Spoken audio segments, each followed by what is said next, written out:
망인에 대해서 좀 안타깝게 생각하고 명복을 빕니다.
제가 그 대안으로서 국민들께 아직 믿음을 드리지 못하다 그렇게 생각합니다.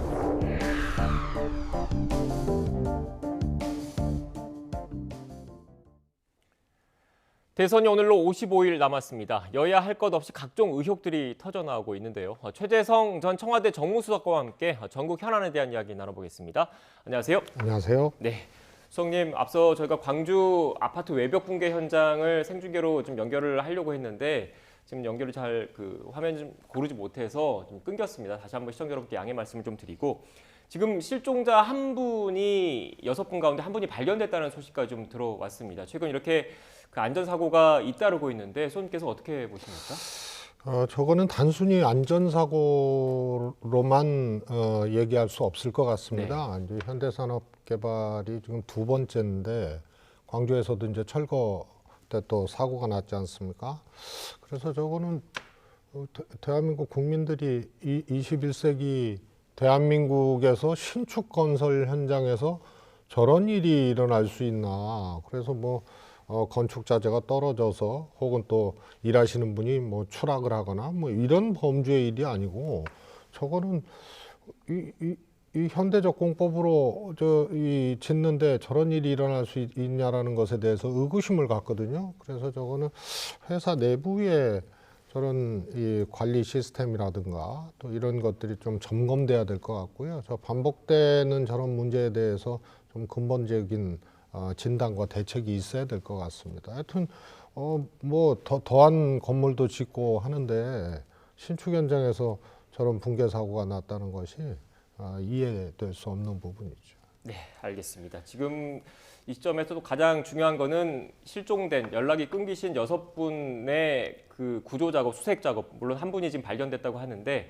그게 가장 우선돼야 될 부분인 것 같고요. 그 부분에 있어서 좀 초점을 맞춰서 구조당국이 좀 힘을 쏟았으면 좋겠다라는 생각을 해봅니다. 관련된 소식은 수석님과의 대담이 끝난 이후에 다시 한번 저희가 현장을 연결해서 자세히 짚어보겠습니다.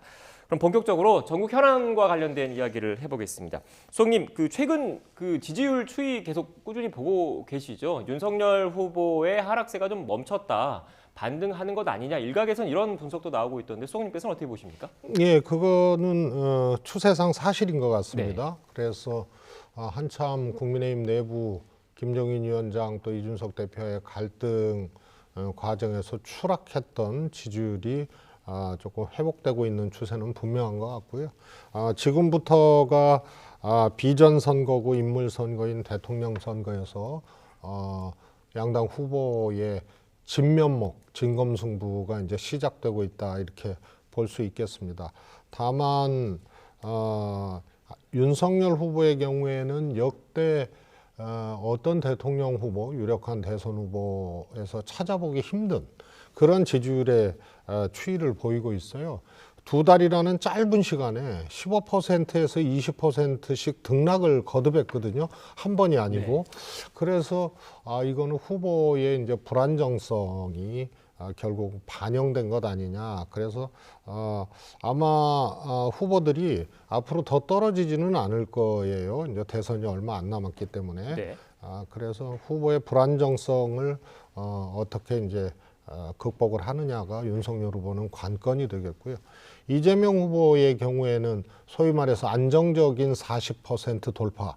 네. 이게 이제 될 듯 말 듯 안 되고 있잖아요. 그래서 역시 이것도 이재명 후보의 숙제다. 그래서 두 후보가 조금 지지율 추이상의 좀 성격이 좀 다른 것 같아요. 네.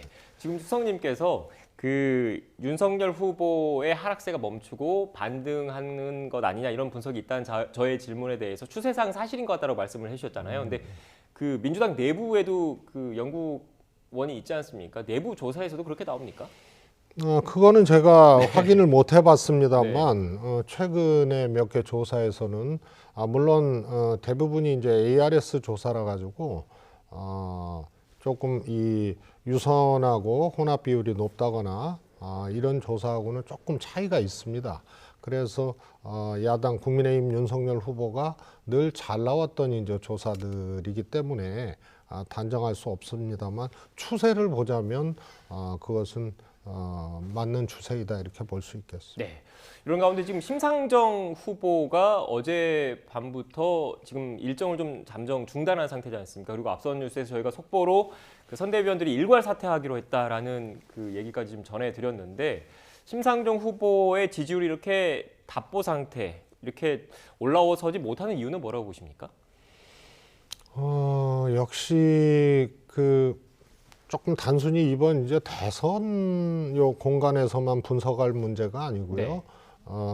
지난 총선 때 사실 연동형 비례대표제가 되면서 조금 원내 의석 확보에 이제 실패를 했었고 진보 정치의 이제 굴곡들이 결국은 대선에서 자산보다는 이제 마이너스로 연결이 된 결과가 아닌가 싶습니다. 네.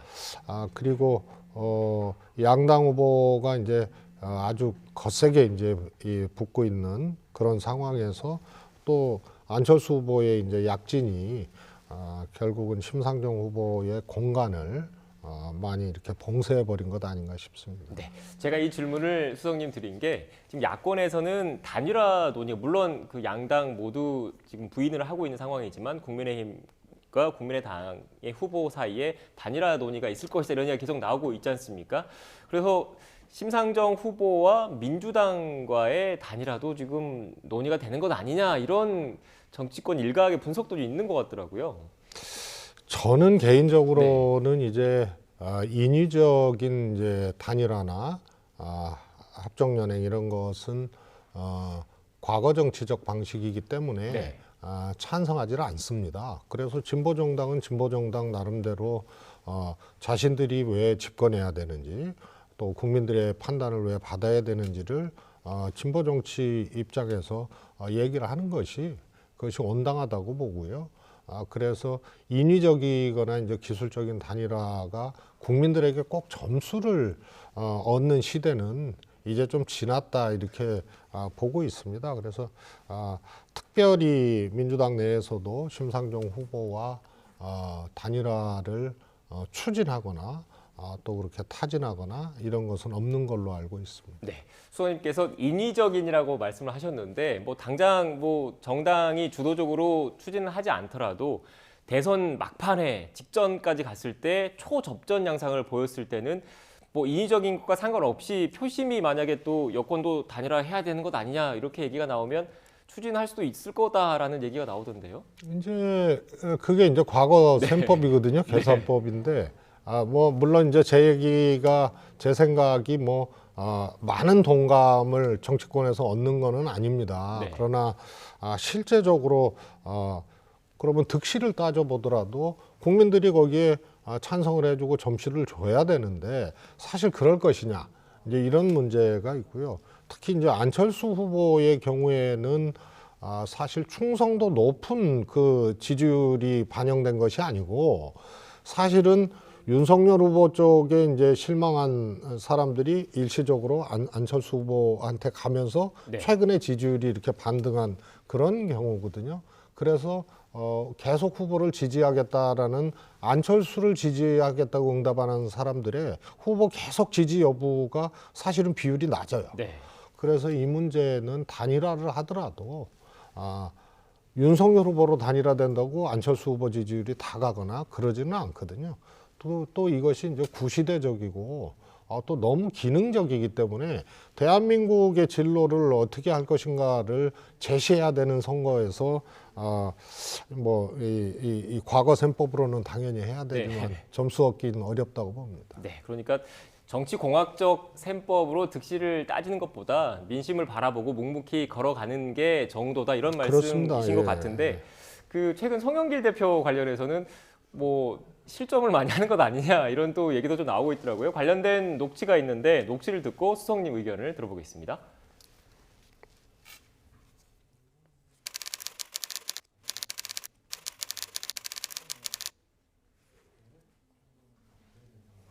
아마도 우리 송영길 대표께서 검찰의 수사권 남용 얘기를 하시다가 약간 좀 지나치신 것 같습니다.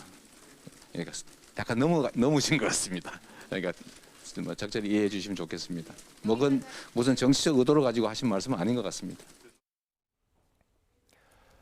네, 수석님 제가 있는 그대로 읽어드리면 이재명 후보는 문재인 정부에서 탄압받던 사람이다. 기소돼서 죽을 뻔했지 않나. 이 발언이 집권 여당의 당대표 입에서 나온 발언입니다. 어떻게 생각하십니까? 지나친 말씀이라고 보고요. 검찰의 탄압하고 문재인 정부의 탄압을 네. 구분하지 못할 정도라면 그거는 좀 더 심각한 문제죠. 그래서 송영길 대표가 좀 신중하고 대통령 선거를 치르는 과정에 대표 리스크라는 말이 안 나오도록 그렇게 해야 되지 않나 싶습니다. 특히 문재인 정부에서 탄압받던 사람이다라는 표현은 그러면 야당 입장에서는 민주당에 있는 사람도 탄압을 했는데 그러면 야당한테는 오죽했겠나 이렇게 또 얘기할 수 있지 않겠습니까? 듣는 네. 사람들은. 그래서 저거는 실수한 거다. 그리고 저런 생각 자체가 실제로 근저에 깔려 있다면 그것은 심각한 문제고 교정을 해야 된다고 봅니다. 네. 우스갯소리로 송영길 대표가 아니면 40% 돌파했을 것이다 이런 말도 있어요. 네. 그래서 대표 리스크라는 말이 안 나오도록 해야 되고요. 당원이나 의원들이 대표를 걱정하거나 우려를 하면 그건 진짜 잘못된 거거든요. 대표가 오히려 당원들, 지지자 그리고 소속 의원들을 격려하고 이렇게 해야 되는데 조금 그것은 좀 잘못된 발언이고 그게 마음속 근저에서 나온 발언이라면 그건 심각한 문제고 교정해야 된다라고 생각합니다. 네. 수석님 청와대에도 좀 계셨잖아요. 나오신 지 또 얼마 안 됐기 때문에 이 발언 이후에 청와대 계신 분들과 좀 얘기를 좀 나눴습니까? 뭐 특별히 얘기는 안 했는데요. 아마 마음이 똑같을 겁니다. 그리고 문재인 정부는 사실 야당은 물론이고 누구를 이렇게 탄압을 하거나 혹은 불이익을 주거나 뭐 이런 것 자체를 생각지도 않고 시도하지 않았던 정부라는 것은 아마 국민들이 다 아실 겁니다. 그래서 이 정부에 대해서 이 지지를 하던 또 지지를 하지 않는 사람들이든 최소한 보복이나 네. 탄압이나 이런 것을 하는 과거 정권하고는 좀 다르다라는 것은 뭐 하여튼 다 인정하실 것이기 때문에요. 그것을 민주당 여당 내 대표의 입에서 나왔다는 것 자체가 매우 유감스러운 거죠. 네, 매우 유감스럽다. 그리고 책임 있는 뭐 후속 조치가 필요하다 이런 취지로 답변을 해주셨는데 그렇습니다. 구체적으로 어떤 조치를 취해야 될까요? 우선은 사실에 대해서 본인이 분명히 해줘야죠. 아까 그 왜 40% 얘기가 네. 나왔냐면요. 그게 그냥 우스갯소리가 아니거든요. 지금 이재명 후보의 경우에는 대통령 지지율에 못 미치는 지지율이거든요.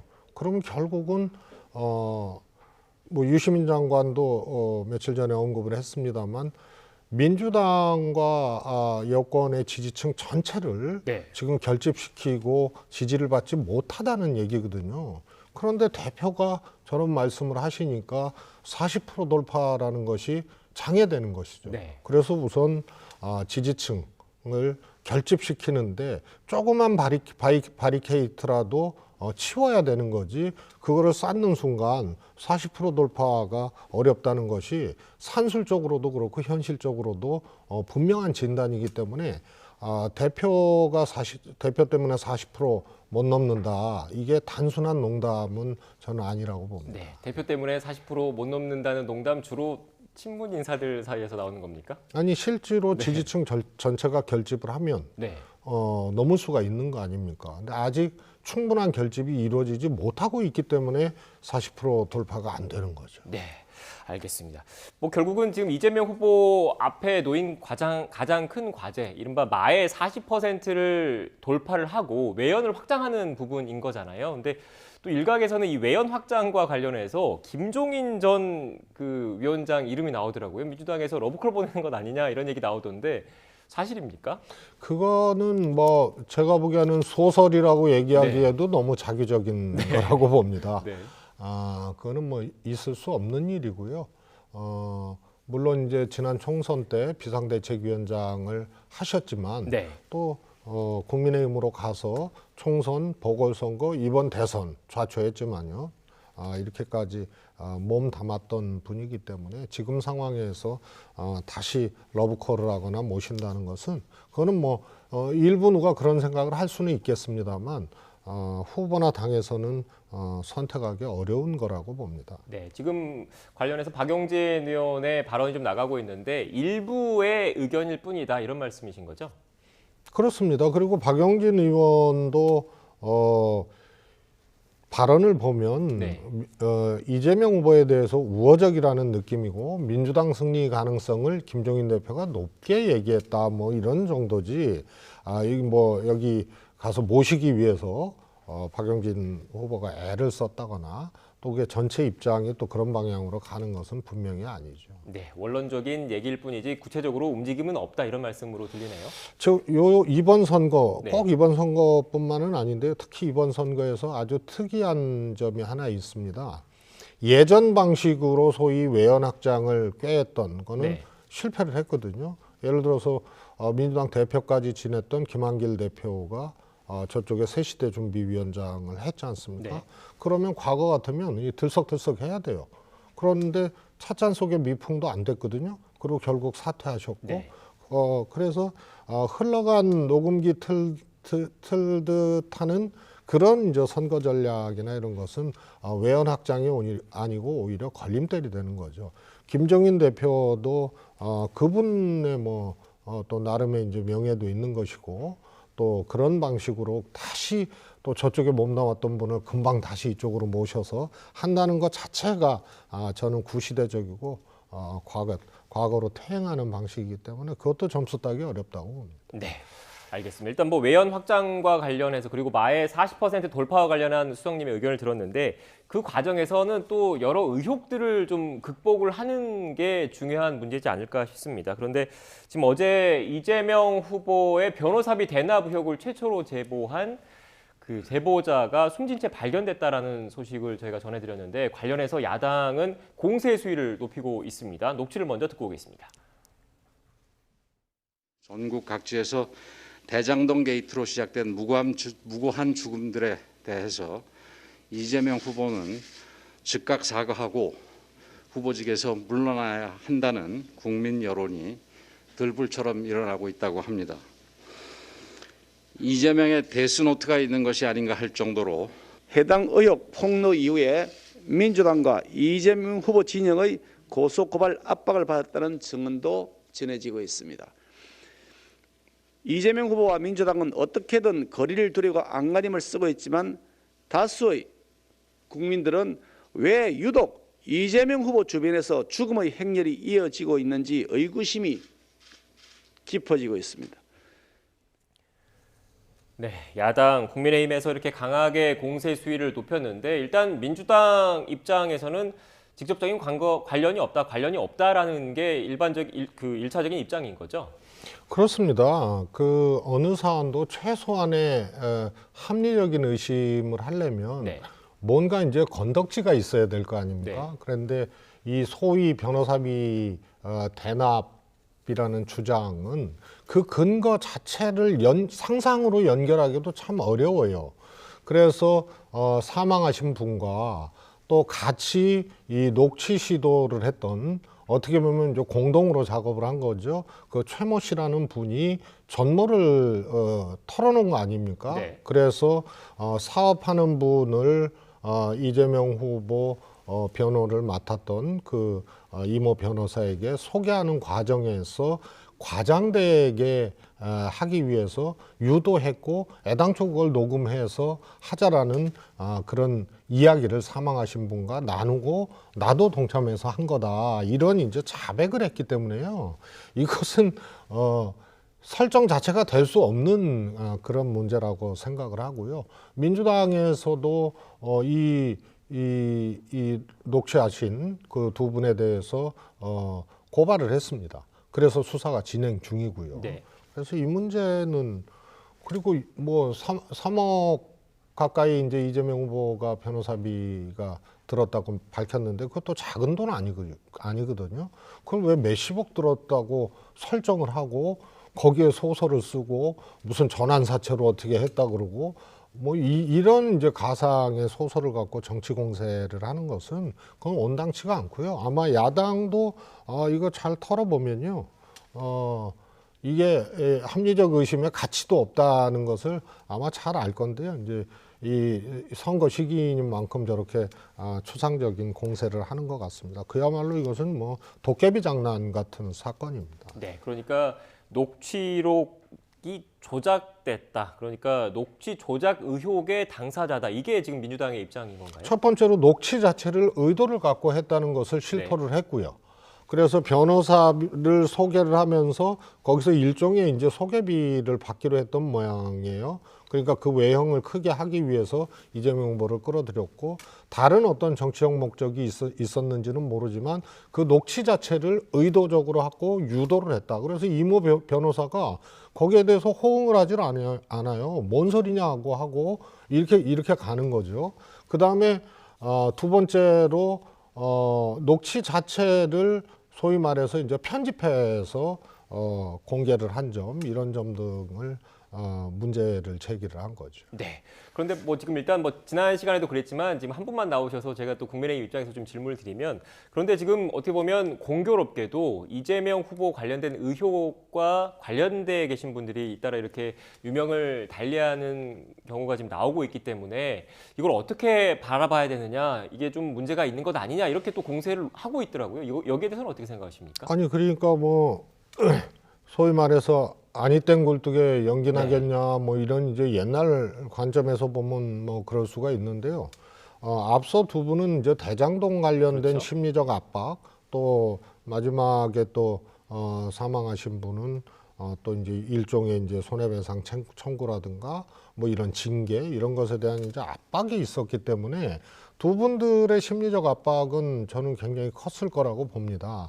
다만 검찰이 정말로 속도 있게 수사하고 빨리 수사하고 정치적으로 휘둘리지 않고 그렇게 해야 되는데, 수사 과정 자체를 또 노출하거나 뭐 이러면서 사망하신 두 분에게 굉장히 큰 압박이 갔던 거라서, 그거는 어떻든 심리적 압박을 느낄 수 있었던 사건입니다. 그거는. 그러나 이 변호사비 대납 관련된 이제 최초 제보자라는 분은 어떻게 연결할래야 할 수 없는 가상의 황당한 주장을 가지고 고발까지 당하신 분이 사망을 한 건데, 이거는 현재까지는 이게 이제 타살은 아니고 또 자살도 아닌 것 같아요.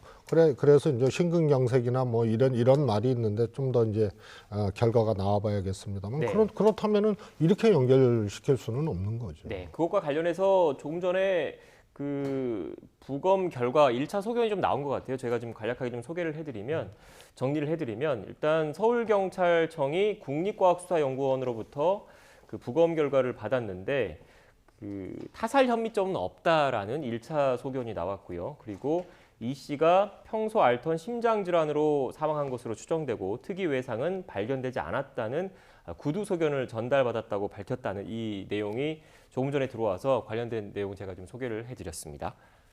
그러니까 뭐 이분 사망과 관련돼서 정치권에서 이재명 후보 측을 공격하면서 내놓은 그 워딩들을 보면요. 네.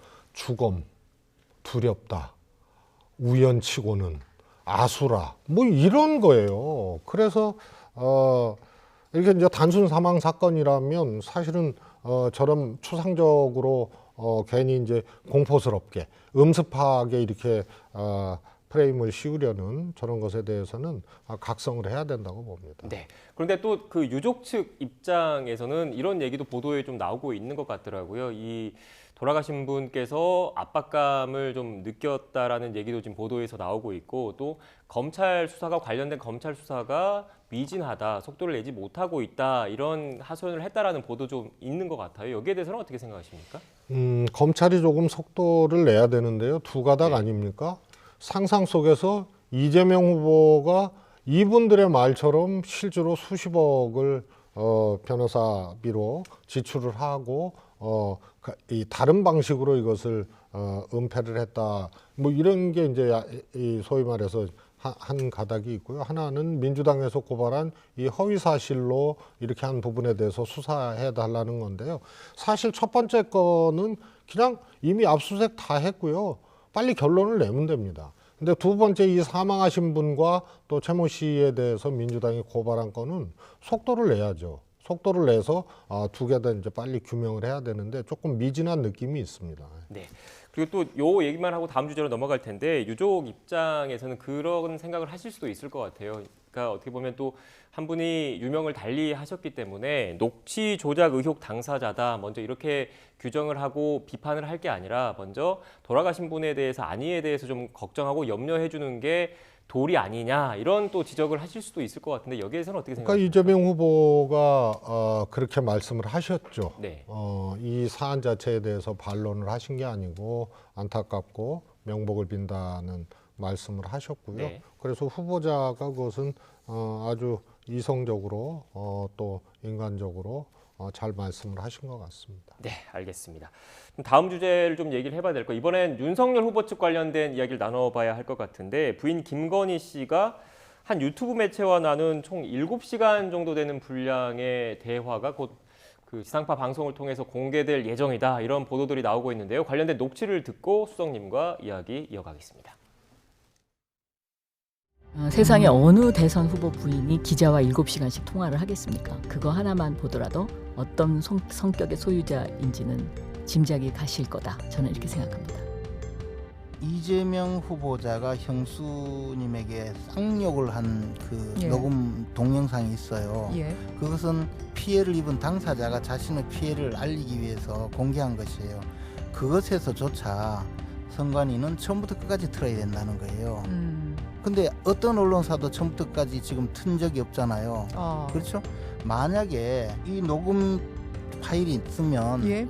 예를 들어 그 논리로 똑같이 한다면 7시간 다 틀어야 되잖아요. 네, 수석님 관련된 논란 관련해서 국민의힘 쪽에서는 뭐 기획된 정치 공작이다 이런 취지의 지금 주장을 펼치고 있거든요. 20차례 통화를 했고 네. 그중에 총 통화 시간이 7시간이 넘는 그런 것을 정치 공작이라고 얘기했다면 그러면 후보자 부인이 네. 정말로 우매한 거죠. 20차례나 넘게 통화하고 7시간 넘게 통화한 그 사실 자체가 정치 공작이라고 생각을 안 했기 때문에 그렇게 했을 거 아닙니까? 그래서 그것은 너무 이렇게 뭐라 그럴까요? 해명치고는 네. 너무 좀 불급한 거죠. 미흡한 해명이죠. 네, 정치 공작은 아니다라는 말씀을 해주셨는데 이 부분도 또 질문을 좀 드려야 될 것 같습니다. 이른바 이재명 후보의 그 욕설 파일과 관련해서 선관위가 얼마 전에 유권 해석을 내놓은 게 있지 않습니까? 그 내용 제가 그래픽을 좀 준비한 게 있는데 그래픽을 좀 크게 좀 띄워주시겠습니까?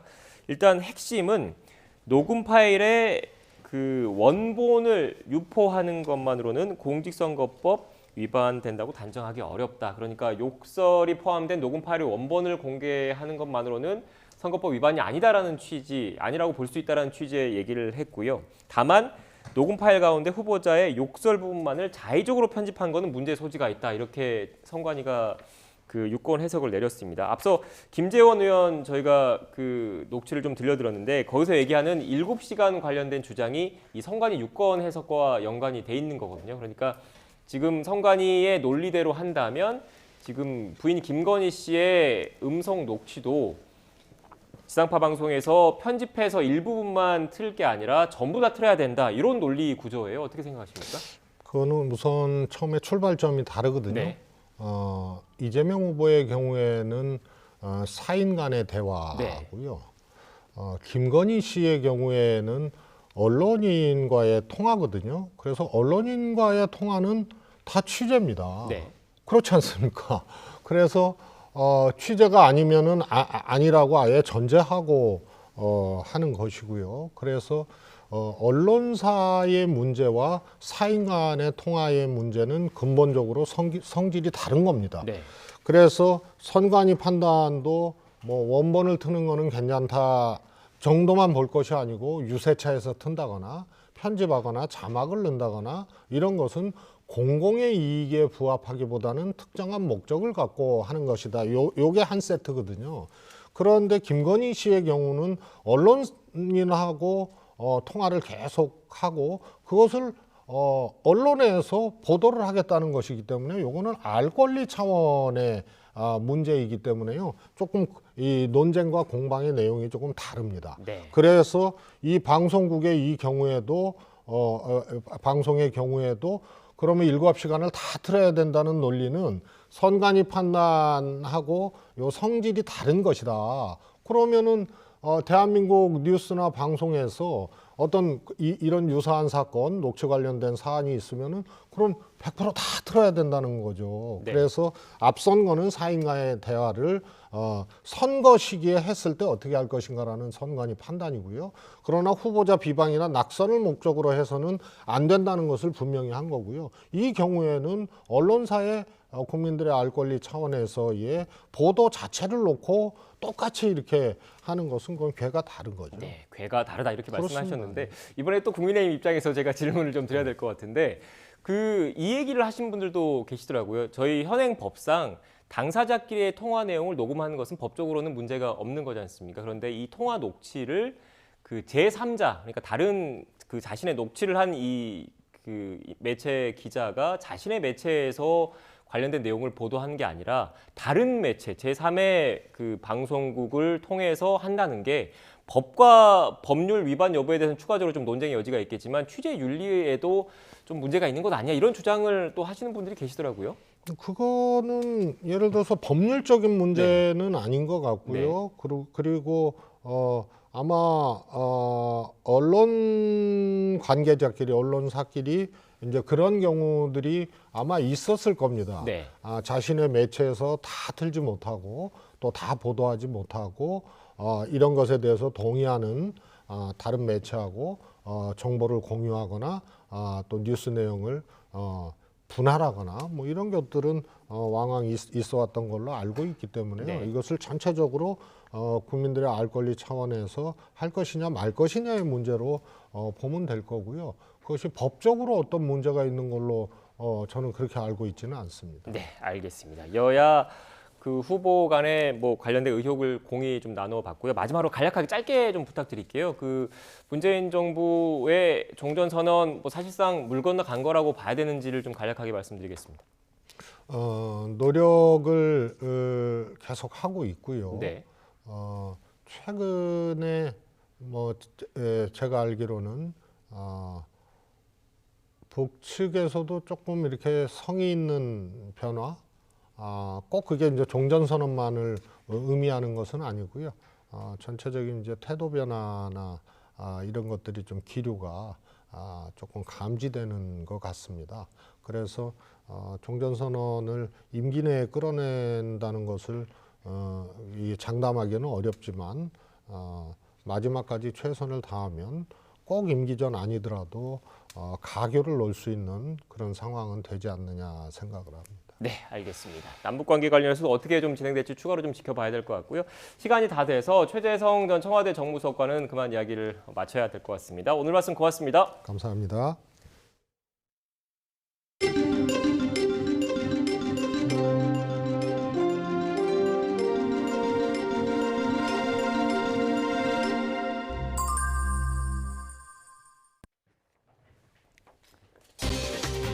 광주 신축공사 붕괴 사고 현장 실종자 6명 가운데 1명이 발견됐습니다. 소방당국은 지하 1층 계단 난간에서 발견된 실종자의 신원 파악에 나섰습니다. 광주시가 붕괴 사고가 발생한 현대산업개발의 신축 아파트에 대해서 점검 결과 안전이 확보되지 않을 경우 재시공을 검토하겠다고 밝혔습니다. 먹는 코로나19 치료제인 화이자의 팍스로비드 2만 1,000명분이 곧 인천공항을 통해 도착합니다. 정부는 내일 현행 사회적 거리두기 완화 여부와 설 연휴 방역 대책을 발표합니다. 더불어민주당은 이재명 후보의 변호사비 대납 의혹 제보자 사망과 관련해 국민의힘이 개인의 죽음조차 흑색 선전에 이용하고 있다고 비판했습니다. 국민의힘은 윤석열 대선 후보의 배우자 김건희 씨의 통화 녹음 파일 방송금지 가처분 신청에 나섰습니다. 경찰이 변호사비 대납 의혹 관련 녹취록을 처음 제보했던 이모 씨의 부검 결과 타살 혐의점은 없다는 1차 소견을 냈습니다. 이 씨가 숨진 모텔에 대한 현장 감식 결과에서도 외부 침입 흔적이 발견되지 않았다고 밝혔습니다. 금융당국의 강력한 대출 규제 등의 영향으로 지난해 12월 은행의 가계대출이 2천억 원 감소한 것으로 나타났습니다. 12월 기준 가계대출 감소는 지난 2004년 이후 처음입니다. 네, 광주 신축공사 붕괴 사고 현장에서 연락이 끊긴 실종자 6명 가운데 1명이 발견됐습니다. 구조당국은 생존 여부와 함께 신원을 파악하고 있습니다. 현장에 나가 있는 취재기자 연결합니다. 홍민기 기자. 네, 광주 화정동 붕괴 사고 현장에 나와 있습니다. 네, 실종자 1명이 발견됐죠. 네, 조금 전 들어온 소식인데요. 건물 안에서 연락이 끊겼던 작업자 6명 가운데 1명이 발견됐다는 소식이 들어왔습니다. 아직 생존 여부는 파악되지 않았습니다. 소방당국은 오늘 오전 9시 반부터 수색 작업을 벌였는데요. 오늘 오전 11시 10분쯤 지상부터 지하 4층까지 수색하던 중 지하 1층 계단 난간에서 실종자를 발견했습니다. 앞서 어제 수색에선 현장 위험 때문에 구조대가 눈으로만 추락 가능성이 있는 지점을 확인했는데요. 오늘은 장비를 사용해서 수색하는 도중 구조대원이 실종자를 발견한 것으로 전해졌습니다. 현재 실종자가 발견된 현장에는 철선과 콘크리트 등 적재물이 많아 구조대가 아직 실종자에게 접근하지 못하고 있는 상황입니다. 소방당국은 이 적재물들을 치우는 대로 실종자를 구조할 계획입니다. 소방당국은 전날에도 인근 지점을 수색했지만 이날 오전 콘크리트 잔해를 치우는 과정에서 실종자를 발견했습니다. 수색 이틀째인 어제는 수색견이 무너진 26층부터 28층 부분에서 특정 장소를 맴도는 등 특이 반응을 보이기도 했는데요. 다만 22층부터 38층 일부가 겹겹이 주저앉으면서 생긴 낭떠러지로 구조대가 직접 접근해서 생존자를 확인하지는 못했습니다. 오늘은 구조대가 음향 탐지기와 열화상 카메라 등 장비로 이 부분을 집중적으로 수색하고 있습니다. 실종자가 작업했던 곳과 추락했을 가능성이 큰 곳을 위주로 무인 굴착기도 투입됐습니다. 지금까지 광주 화정동 붕괴 사고 현장에서 YTN 홍민기입니다. 광주시가 외벽이 붕괴한 신축 아파트에 대해 재시공까지 검토하고 있다고 밝혔습니다. 이용섭 광주시장은 사고 3일째인 오늘 브리핑을 열고 현대산업개발에서 시공하고 있는 붕괴 신축 아파트에 대해 전문가들과 점검을 하고 안전이 확보되지 않으면 철거 후 재시공을 할 수도 있다고 설명했습니다. 또 신축 공사가 시작된 2019년 5월부터 날림먼지 같은 민원 336건이 접수됐고 이 가운데 27건에 과태료를 부과했다며 감독관청의 부실 여부에 대해 특별 감찰을 한다고 덧붙였습니다. 코로나19 신규 확진자가 이틀 연속 4,000명대를 유지한 가운데 해외 유입 확진자는 또 역대 최다를 갈아치웠습니다. 오늘 0시 기준 코로나19 신규 확진자는 전날보다 221명 줄어든 4,167명으로 집계됐습니다. 이 가운데 해외 유입 확진자는 391명으로 역대 최다였던 어제 기록을 하루 만에 경신했습니다. 전 세계적으로 오미크론 변이가 확산하면서 해외 유입 확진자도 급증하는 것으로 분석되고 있습니다. 위중증 환자는 48명 감소한 701명으로 나흘째 700명대를 이어갔습니다. 사망자는 하루 사이 44명 늘어서 누적 기준 6,210명이 됐습니다. 먹는 코로나19 치료제인 화이자의 팍스로비드가 오늘 우리나라에 처음으로 도착합니다. 중앙재난안전대책본부는 팍스로비드 2만 1,000명분이 오늘 오후 2시 10분 인천국제공항을 통해 국내에 들어온다고 밝혔습니다. 도입된 치료제는 전국적으로 배송돼 빠른 지역의 경우 내일부터 첫 투약이 이루어질 예정입니다.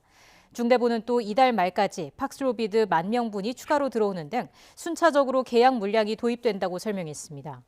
먹는 치료제는 증상이 나타나고 5일 이내에 65살 이상이나 면역 저하자 가운데 재택치료자와 생활치료센터 입소자에게 우선 투약됩니다. 정부가 앞으로 1, 2주 안에 오미크론 변이가 델타를 대체한 우세종으로 자리 잡을 것이라고 내다봤습니다.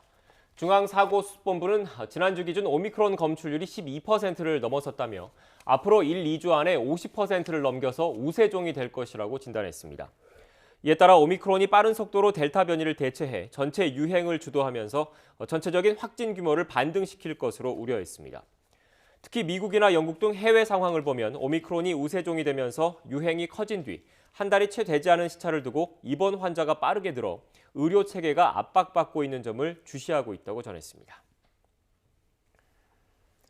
오는 16일까지 적용되는 현행 사회적 거리두기의 완화 여부가 내일 발표됩니다. 중앙재난안전대책본부는 앞으로 거리두기를 어떻게 조정할지를 확정해 내일 오전 11시 권덕철 보건복지부 장관이 발표한다고 밝혔습니다. 내일 발표에는 또 오미크론 변이 우세종화에 대비한 방역체계 개편과 설 연휴 방역 대책도 포함될 예정입니다. 백신을 맞은 뒤 건강 이상이 우려되는 경우 보건소에서 방역 패스 예외 확인서를 받을 수 있습니다. 하지만 기준이 너무 까다로워서 예외를 인정받는 건 하늘의 별 따기라는 불만이 나오고 있습니다. 황보혜경 기자입니다. 식당을 운영하는 43살 이양우 씨는 요즘 PCR 검사를 받는 게 일상입니다. 어깨를 다친 뒤 1년 가까이 염증 치료를 받으며 백신 접종을 미뤄왔는데 방역 패스가 도입되면서 다닐 수 있는 곳이 크게 줄었기 때문입니다. 백신 접종 후 통증 악화가 우려된다는 의사 소견서를 들고 보건소를 찾았지만 방역 패스 예외 대상자가 아니라며 거절당했습니다. 이제는 마트에서 식자재 사는 것조차 어려워져 착잡한 마음입니다. 몸이 건강한 사람이 예외 확인서를 요청한 게 아니라 의사의 소견을 가지고도 요청했는데 이렇게 반려되고 장보러 다니려면 이거 PCR 검사를 일주일에 일단은 2번 이상은 해야지. 백신 접종 뒤 이상 반응이 나타났는데도 예외 대상자로 인정되지 않는 경우도 있습니다. 24살 서기성 씨는 지난해 7월 화이자 1차 접종 뒤 앞이 보이지 않을 정도로 얼굴이 심하게 붓고 온몸에 두드러기가 났습니다. 병원에선 백신 부작용으로 보인다며 2차 접종 예약까지 취소시켰지만 방역당국 판단은 달랐습니다. 백신 접종과의 인과성이 인정되지 않아 방역 패스 예외 대상자가 아니라고 본 겁니다. 이 부작용이 목으로 갈 수도 있다고, 목으로 만약에 오면 호흡곤란이 올 수도 있어서 조심해야 된다고 말씀하셨어요. 이런 상황에서도 저는 예외자로 등록도 안 되고 백신하고 관련도 없다고 하니까 되게 많이 힘들었습니다. 질병관리청은 방역 패스 예외 확인서 발급 대상을 아나필락시스 같은 접종 후 중대한 이상 반응자, 항암제나 면역 억제제 투여자, 백신 구성 물질에 대한 알레르기 이력 등으로 제한하고 있습니다. 의사 소견서는 인정하지 않는다고도 명시해 두었습니다. 하지만 개개인의 몸 상태에 따라 접종이 미칠 영향을 예단할 수 없는 상황에서 지나치게 까다로운 기준이란 지적이 나옵니다.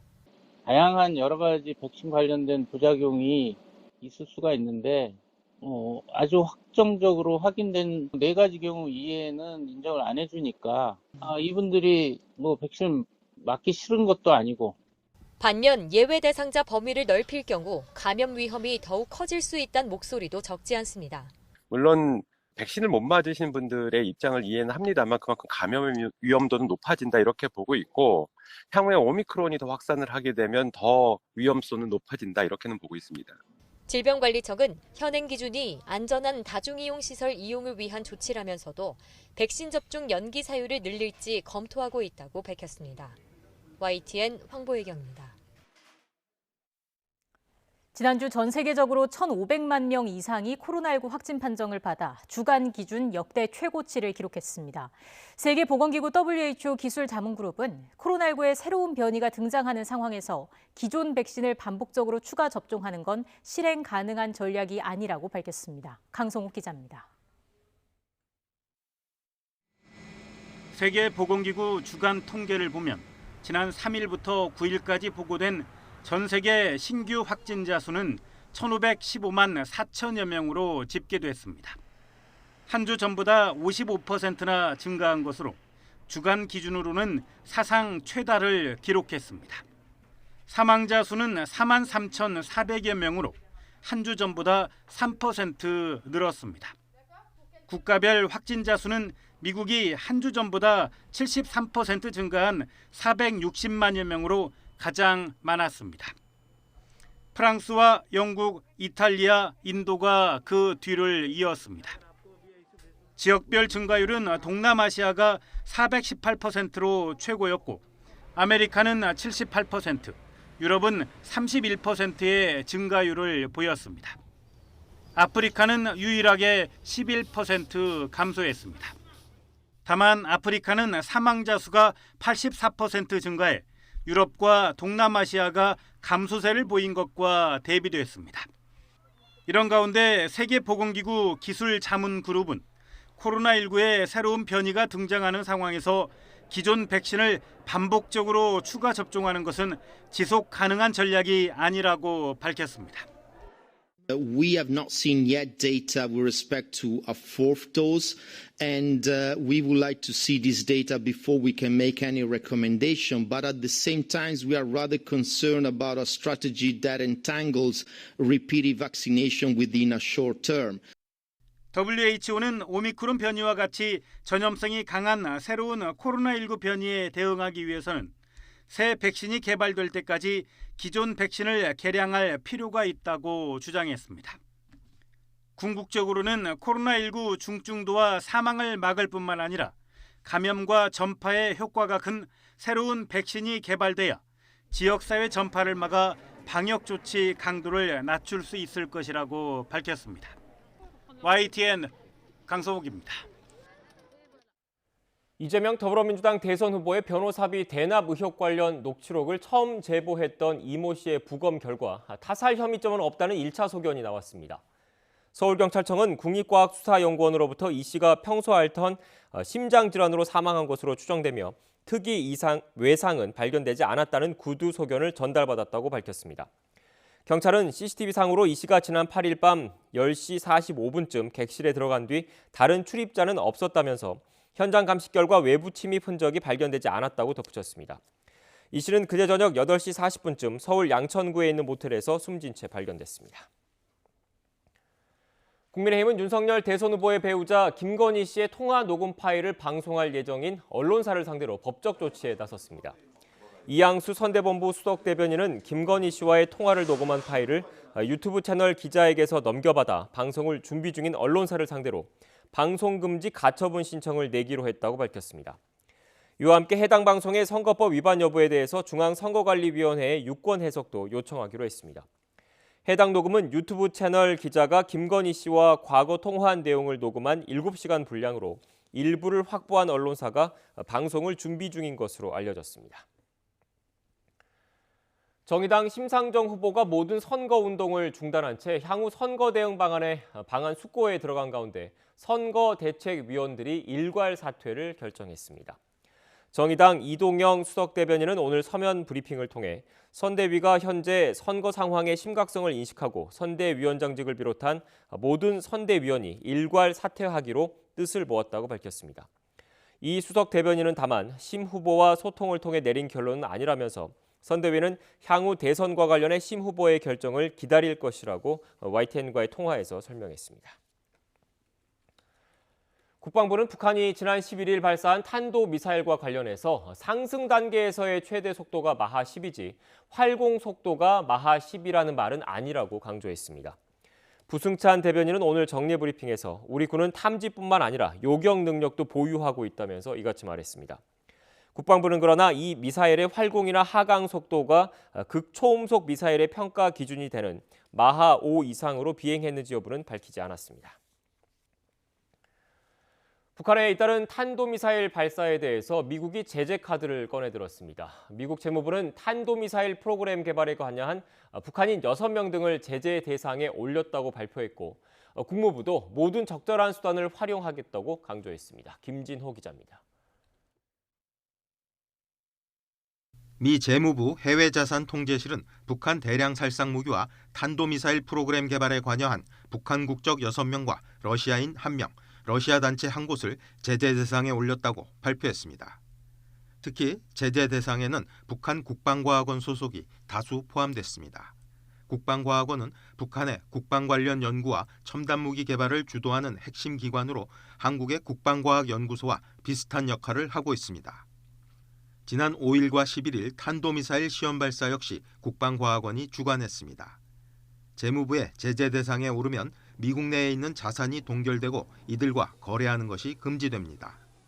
북한과의 대화에 방점을 찍어왔던 바이든 행정부가 북한의 연이은 미사일 발사에 처음으로 제재를 가하며 대응 수준을 끌어올린 겁니다. We continue to enact measures that put constraints on these WMD and ballistic missile programs that hold proliferators and other bad actors. 프라이스 국무부 대변인은 유엔과 미국의 대북 제재가 계속될 것이라며 모든 회원국의 제재 이행을 촉구했습니다. 토니 블링컨 국무장관도 별도 성명을 내고 이번 제재가 북한에 대한 경고 조치임을 분명히 했습니다. 다만 대북 대화와 외교 모색에 전념하겠다는 점도 강조했습니다. 북한과 미국이 대화의 실마리를 찾지 못하고 있는 가운데 바이든 정부의 첫 대북 제재가 북미 관계에 어떤 영향을 미칠지 주목됩니다. YTN 김진호입니다. 미국이 북한의 연이은 탄도미사일 발사에 대응해서 유엔 안전보장이사회에 추가 제재를 제안을 했습니다. 린다 토머스 그린필드 유엔 주재 미국 대사는 트위터를 통해 2021년 9월 이후 유엔 안보리 결의를 위반한 6차례 북한 탄도미사일 발사에 따라서 미국은 추가 유엔 제재를 제안한다고 밝혔습니다.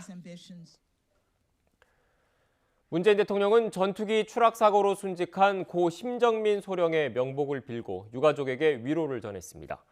문 대통령은 SNS에 끝까지 조종간을 붙잡고 민가를 피한 고인의 살신성의는 위국 헌신, 군인 본분의 표상으로 언제나 우리 군의 귀감이 될 것이라고 적었습니다. 그러면서 고인은 장래가 촉망되는 최정예 전투조종사였고 동료로부터 존경과 신뢰를 받는 참 군인이었다면서 그래서 고인을 잃은 슬픔이 더욱 크다고 안타까움을 표했습니다.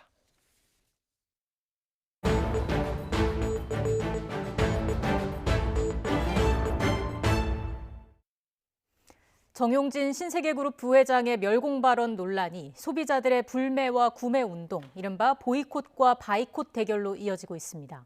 대기업 총수 등 경영진이 이전과는 다르게 소통의 창으로 소셜미디어, SNS 활동을 하는 경향이 많아졌는데 득실이 모두 있는 양날의 칼이 되는 양상입니다. 취재기자 연결해서 관련 내용 짚어보겠습니다. 김상우 기자. 네, 경제부입니다. 네, 오늘부터 스타벅스 커피 등의 가격이 인상됐는데 스타벅스 등 계열사 제품에 대한 불매와 구매 운동, 즉 보이콧과 바이콧이 대결 양상을 보이고 있다고요. 네, 그렇습니다.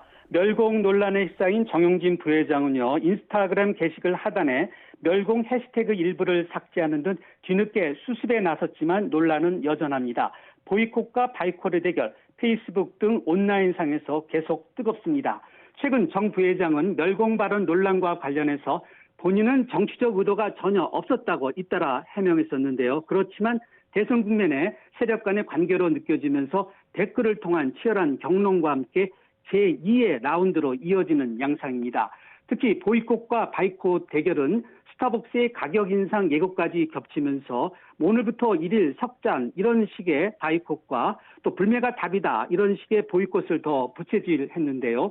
카카오톡 선물하기 코너에서는 인상 전 가격이 적용되는 스타벅스 기프트콘이 한때 사재기라 보일 정도로 상위권 랭킹을 싹쓸이 했는데요. 그래서 이를 비난하는 목소리도 만만치 않았었습니다. 제가 조금 전 살펴보니까 어제와는 많이 다릅니다. 정 부회장은 SNS를 많이 하는 편이잖아요. 그래서 더 논란에 휩싸인 것 같기도 한데 어떻습니까? 네, 말씀하신 대로 그런 면이 있다고 볼 수 있습니다. 젊은 층이 선호하는 야구단과 이베이 코리아를 지난해 전격 인수한 신세계그룹의 정 부회장은 SNS 등에서 용진이형으로 통합니다. 인스타그램 팔로워 73만이 넘는 파워 인플루언서로 소신 발언이 특징입니다. 사실 정 부회장의 경우 오래전부터 공산주의가 싫다는 내용의 글을 여러 차례 올렸는데 최근 멸공 단어가 들어간 자신의 인스타그램 게시물이 삭제된 것과 관련해서 거침없는 항의 행보를 이어가면서 논란이 확산됐다, 이렇게 볼 수 있습니다. 한때 시진핑 중국 국가주석의 사진이 들어있는 대북정책 비판 기사와 멸공 등의 해시태그를 함께 올리면서 이것도 지우라고 적었는데요. 당시 정 부회장 주변에서는 거대 플랫폼의 편집권 남용에 항의하는 차원이라고 이렇게 설명했습니다. 그때 인스타그램 측은 정 부회장이 숙취 해소제 사진과 함께 끝까지 살아남을 테다 멸공이라고 해시태그를 단 게시물을 올렸는데 이를 삭제했다가 복구시킨 바 있습니다. 플랫폼의 편집권 남용과 표현의 자유 등으로 논란이 거세자 복구시킨 것으로 이렇게 풀이됩니다. 네, 그리고 또 아무래도 관련 주가에 영향을 많이 미쳐서 논란이 더 커진 면도 있지 않습니까? 그렇습니다.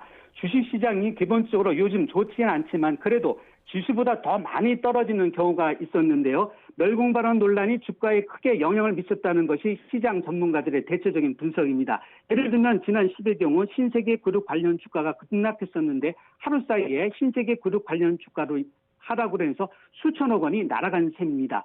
이로 인해서 온라인상에서는 정 부회장에게 손해배상 소송을 해야 한다, 이런 목소리도 있었는데 현실적으로는 승소 가능성이 적다는 것이 전문가들의 대체적인 의견이고요. 또 소비자 행태가 민감하게 반영되는 소비재 업종이 많은 신세계 그룹에게는 그래서 정 부회장의 멸공 발언 논란은 큰 부담입니다.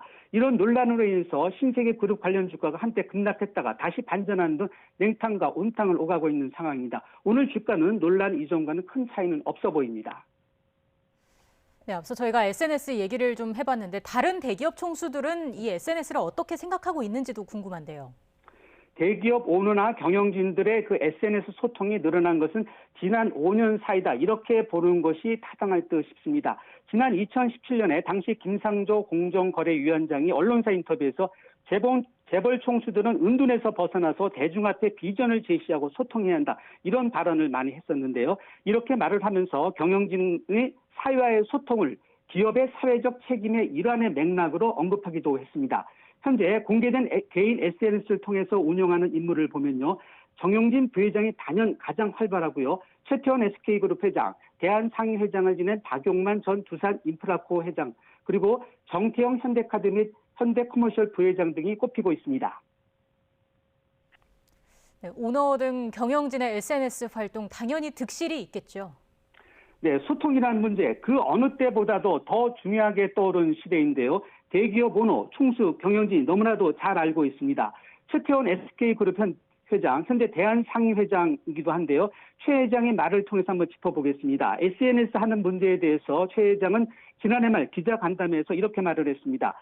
기업인의 실제 모습을 제대로 보여줄 필요가 있다. 드라마에 나오는 나쁜 모습일 것이라는 오해를 해소해야 한다. 그러면서 잘 모르면 뿔 달린 괴물 같은 이미지로 생각할 수 있지만 실제로 보면 그렇지 않고 이렇게 생각하는 사람도 있을 수 있다고 말했습니다. 최 회장은 반기업 정서를 없애기 위해서도 기업과 기업인들의 적극적인 소통이 필요하다. 그런데 홍보팀에서는 자신들과 상의를 하라고 하는데 제가 물어보면 다 하지 말라, 이렇게 말한다고 덧붙이면서 SNS 운영 자체에 아슬아슬한 면이 많아 고민이 많음을 시사했습니다. 지금까지 경제부에서 YTN 김상호입니다. 경제협력개발기구 OECD 국가 중 가장 빠른 고령화 속도 등을 고려할 때 현재 국민연금 체계가 유지되면 2055년에 국민연금 수령 자격이 생기는 1990년생부터 연금을 한 푼도 받지 못하게 될 수도 있다는 연구 결과가 나왔습니다. 한국경제연구원이 OECD와 통계청의 데이터 등을 분석해 작성한 보고서를 보면 한국의 65세 이상 고령 인구 비중은 올해 기준 17.3%로 미국 등 주요 5개국 G5보다 낮은 수준이지만 2025년에는 20.3%로 미국을 제치고 2045년에는 37%로 세계 1위인 일본도 추월할 것으로 전망됐습니다. 한경연은 현재의 국민연금 체계를 유지할 경우 2055년에 국민연금 수령 자격이 생기는 1990년생부터 국민연금을 한 푼도 받지 못하게 될 수 있고 현 체제로 지급하려면 보험료율 급등으로 미래 세대가 과도한 부담을 떠안아야 한다고 지적했습니다. 지난해 재정당국의 예상보다 더 거친 국세 수입이 8조 원 이상 또 추가됐습니다. 기획재정부 고광효 조세 총괄정책관은 지난해 11월까지 9조 1천억 원의 초과 세수가 발생했다면서 12월에 거친 세수가 전년 동월의 17조 7천억 원보다 소폭 증가할 것으로 예상되는 점을 감안하면 지난해 연간 초과 세수는 당초 예상한 19조 원 안팎보다 더 증가할 것으로 전망한다고 밝혔습니다. 이는 지난해 11월 기준 초과세수 9조 1천억 원에 17조 7천억을 더해서 초과세수 규모가 최소 26조 8천억 원을 넘을 것이라는 의미입니다. 이에 따라 2021년 세임 예산과 비교하면 60조 원 안팎의 세수가 더 거칠 것이라는 전망이 나오고 있습니다.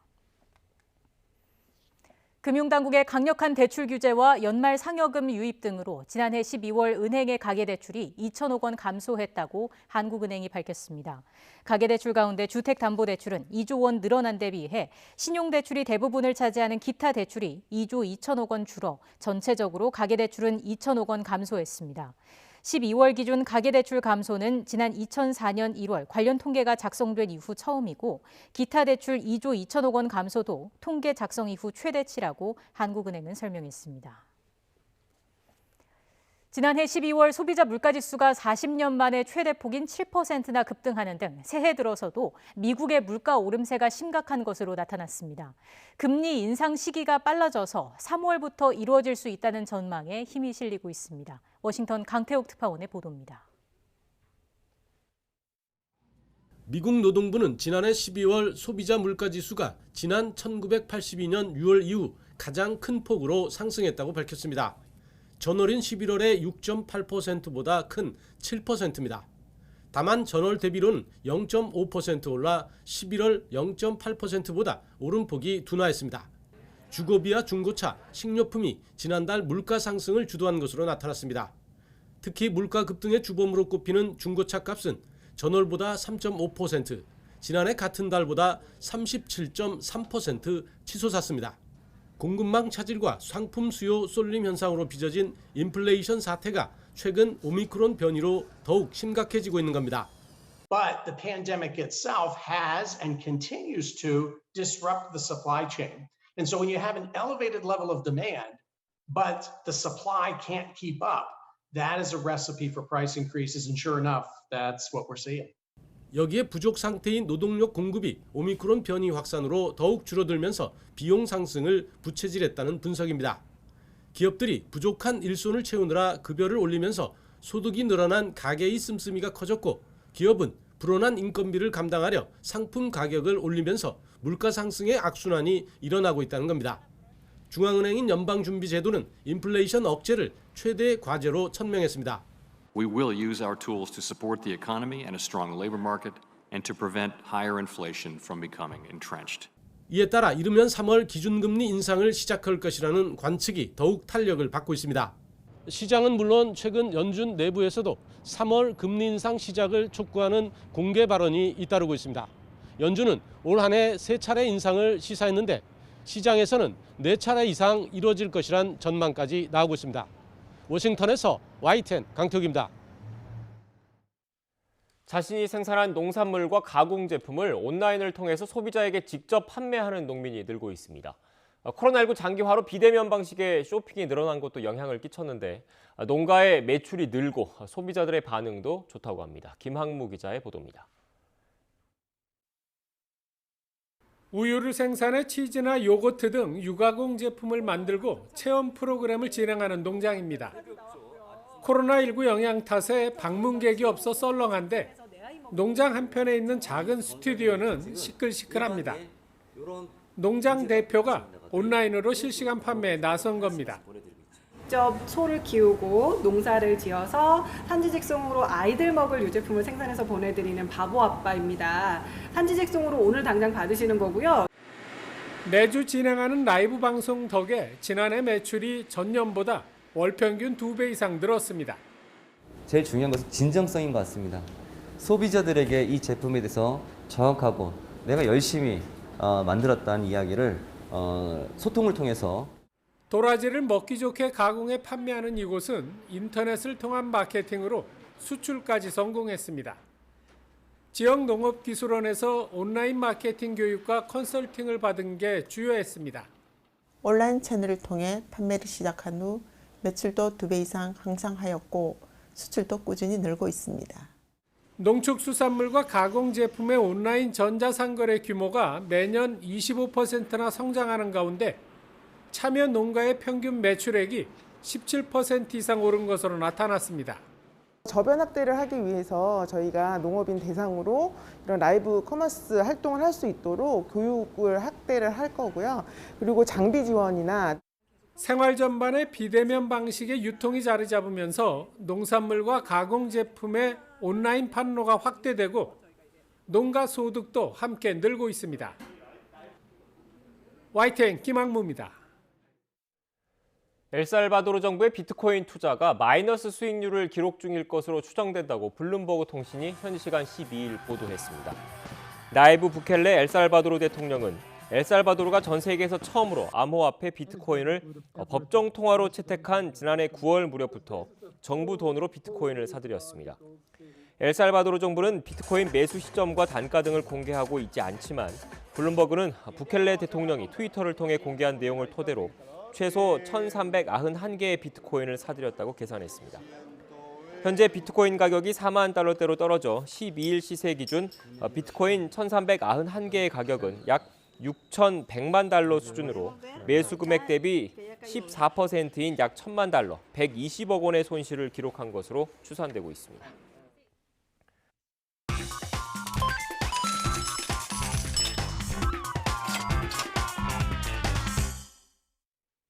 오늘의 경제지표입니다. 먼저 국내 증시부터 보시겠습니다.